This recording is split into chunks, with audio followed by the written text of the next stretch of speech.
The CoinDesk Spotlight is brought to you by Nexo, the place to earn on Bitcoin, Ethereum, and more. ConsenSys plotting massive expansion following a $200 million fundraising round, pegging the Ethereum incubator at a $3.2 billion valuation. Amid a war for talent, part of those funds will go toward hiring 400 new staff. Joining us now is Lex Sokolin, Global Fintech Co-Head at ConsenSys. Hello there, Lex. So it feels just like yesterday that it was crypto winter and there were huge rounds of layoffs at ConsenSys. But can you reflect on that boomerang turnaround?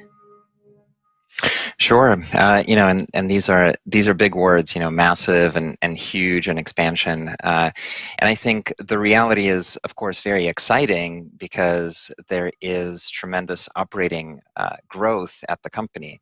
We're now at 21 million monthly average users in MetaMask, 350,000 developers using Infura. So there's real product traction there.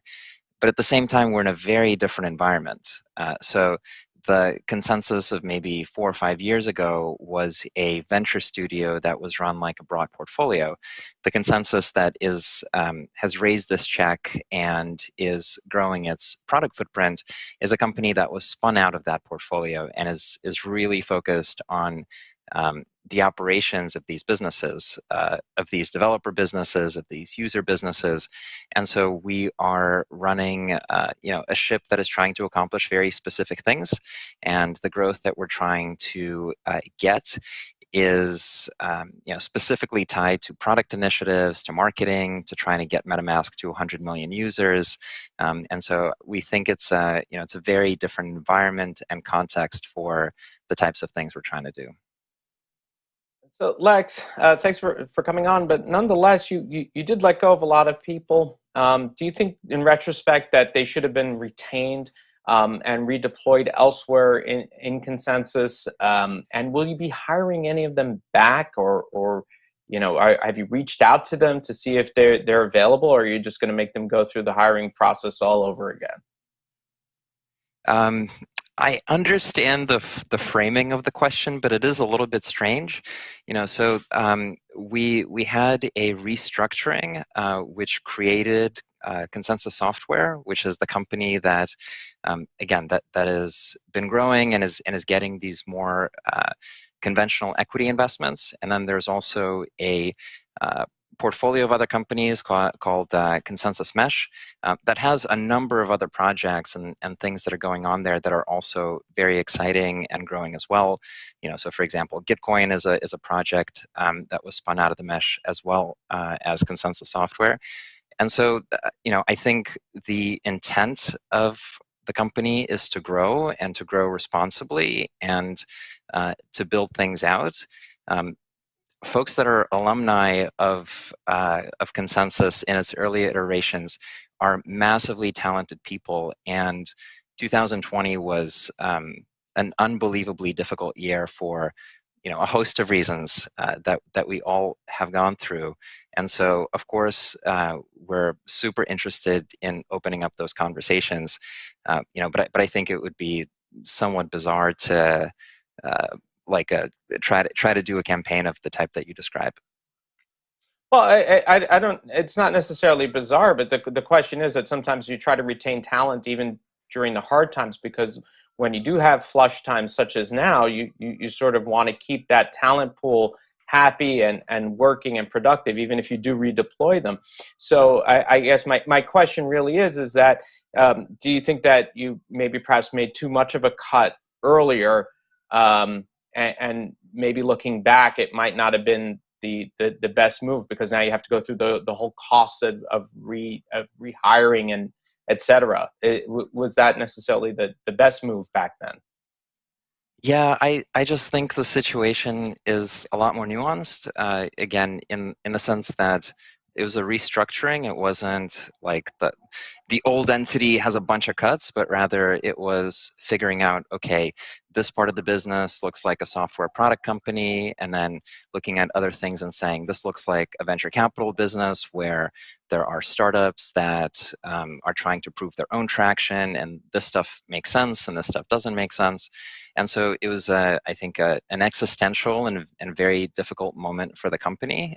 And we certainly tried to get through that in the most responsible and empathetic way possible, but it was obviously a very difficult situation. I think the market has turned, although crypto markets are always volatile. And the main difference here is that for the ConsenSys project that has spun out, which includes the things I kind of described, there's operating progress that's very tangible, that's very legitimate. And so again, we love the Web3 ecosystem, and we focused a lot on trying to create a workplace that's productive, that's inclusive, that's equitable, and of course we'd love to grow the firm with talented folks. Let's just completely pivot here. Let's talk about ETH. So, if we look at ETH and the recent price movements, I'm just curious, like, what you think are some of the main factors driving ETH. So, there's a few possible theories out there. One is that it's just, kind of number 2 market cap, and it's just kind of going along with Bitcoin. But there's a lot of things that are happening that are specific to ETH, like the NFT boom, for example, or, some of these meme coins that are kind of like associated with ETH. So, when people are looking at like the fluctuations in ETH price, what do you think are some of the main factors behind them? Yeah, absolutely. And human nature doesn't change over centuries and millennia, and so in markets and in trade, you're always going to have the animal spirits, and then you're going to have fundamentals and more of the underlying operating reality of the world. And I think we are super excited about Web3 and the fundamental secular change it's creating. I run the crypto economics group at ConsenSys, and so we build kind of a 3-stage framework for thinking about the ETH price, starting with the global macro environment, right? So are we risk on or are we risk off in the overall story of interest rates, of what the central banks are doing, of what inflation's doing? And then the risk on, risk off story turns into a crypto macro story, which talks about at the overall level between Bitcoin and Ethereum and Polygon and the other large chains, what's happening in terms of the capital gains that generates. And then finally, that turns into Web3 and the more secular fundamental progress within Web3, which is what a lot of our company builds and is exposed to. And so, you've got the layers of payments and transactions, and then you've got the layer of decentralized finance, which continues to innovate and be very interesting. On top of that, you're starting to see an economy of digital objects, NFTs, and you see that both in enterprise as well as on kind of bottoms up consumer side. And then finally, that's starting to congeal into DAOs. And of course, you've talked about Constitution DAO, which is massively exciting, and congeal into culture and congeal into gaming, congeal into the metaverse, and expand out into these layers of additional networks that expand what Ethereum can do.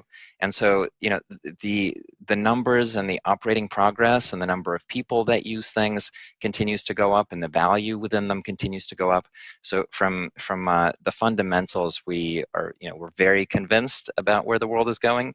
And I think the animal spirits we can only weather. There's not much you can do about that.